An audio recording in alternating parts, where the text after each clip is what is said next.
Hey guys, Doug Pillsbury here. It's January 2025.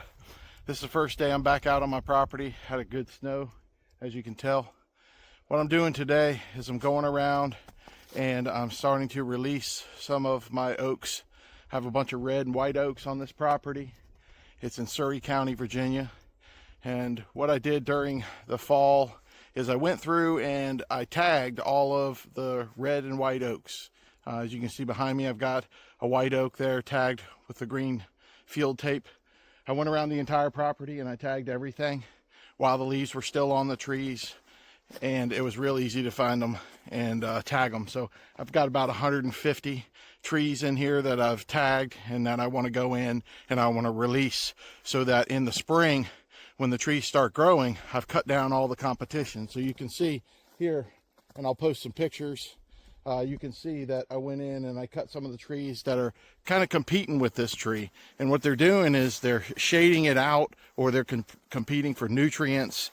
And what you do is basically go in and just clear out an area. In some cases, I've got some big pine trees that I might come back and girdle. Still doing some thinking on that. Like I said, I'm not an expert at this. I've been doing this for a couple years. I've owned this property. This will be my 5th year, and I'm really just getting into the trees themselves. Last year I went through and I timbered and thinned this whole property. Went in, it was a great investment, great time. We went in and thinned it, and now what's happened is it's opened up the understory to all this sunlight, and I'm going to have all this growth coming this spring and this summer. But what I want to do is, before everything starts waking up and starts growing, I want to get out here and I want to clear these areas. I want to clear all the stuff that's going to compete with this tree when it starts growing in the spring. So I'm no expert, but out here having a good time, enjoying myself.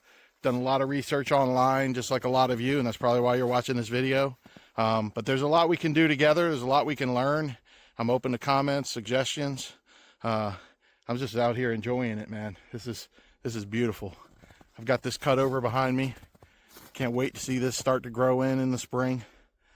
This is going to provide so much nourishment for the wildlife, deer and browse. This is going to provide bedding area in the future. But yeah, I'll be back.